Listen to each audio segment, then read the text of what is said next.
Start करते हैं। 1773 के रेगुलेटिंग अधिनियम की पृष्ठभूमि अथवा इसके कारण जानते हैं। क्या क्या था आपके साथ हम भी जान लेते हैं।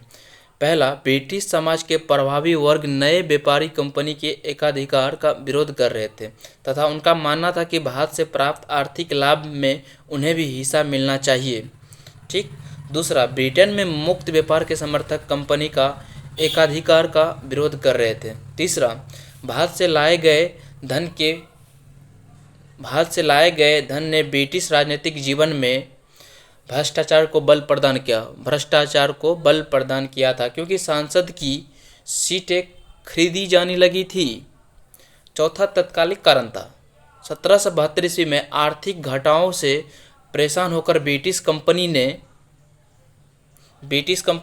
सरकार को कर्जा के लिए अर्जी दी। वस्तुतः ब्रिटिश सांसद के लिए आश्चर्य का विषय यह था कि जब कंपनी निर्धन है तो कंपनी के अधिकारी धनी कैसे हो गया। बात तो सही है, जब कंपनी गरीबी है तो वो अधिकारी कैसे धनी हो गया, बात यही था। तो महत्वपूर्ण प्रावधान थे। पहला, इस अधिनियम के माध्यम से ब्रिटिश सांसद ने पहली बार कंपनी के मामले में सीधा हस्तक्षेप किया, अर्थात प्रत्येक वर्ष कंपनी को अपने आर्थिक, वित्तीय एवं सैन्य विवरण ब्रिटिश सांसद को प्रस्तुत करने थे। दूसरा, लंदन में डायरेक्टर्स की संख्या 18 से घटाकर 24 कर दी गई। पहले 18 था डायरेक्टर का संख्या, बाद में 24 कर दिया। ठीक।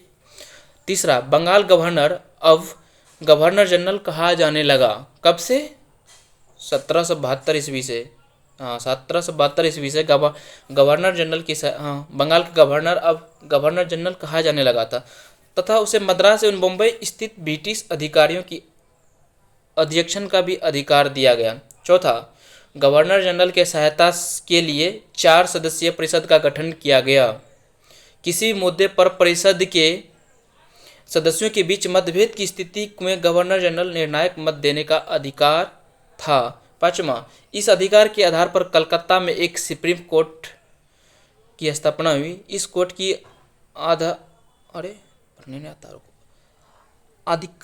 अधिकारता कलकत्ता तक ही सीमित थी। इसके बाद एक्ट आया था, पिट्स इंडिया एक्ट 1784 ईस्वी में। उद्देश्य, कारण। पहला, इसका एक उद्देश्य रेगुलेटिंग एक्ट अधिनियम की त्रुटियों को दूर करना तथा भारत में ब्रिटिश कंपनी की गतिविधियों पर ब्रिटिश सांसद को बेहतर नियंत्रण स्थापित करना था। दूसरा, 1783 में पेरिस की संधि के आधार पर ब्रिटेन अपने पुराने साम्राज्य अमेरिका को खो दिया था, अतः इस एक्ट का उद्देश्य भारत में ब्रिटेन के लिए एक नए साम्राज्य की स्थापना करना था। महत्वपूर्ण प्रावधान। पहला, भारत में कंपनी की दोहरे नियंत्रण में रख दिया गया, अर्थात कोर्ट ऑफ डायरेक्टर। ये क्या होता भाई? होता है कोर्ट ऑफ डायरेक्टर एवं बोर्ड ऑफ कंट्रोल की एक 6 सदस्यीय परिषद थी जो ब्रिटिश सांसद के प्रतिनिधित्व करती थी। वो तो चला गया ऊपर। दूसरा, गवर्नर जनरल की परिषद की सदस्यों की संख्या 4 से कम कर दी गई। 3, ताकि कोई भी फैसला लेने में आसानी हो, सुविधा हो।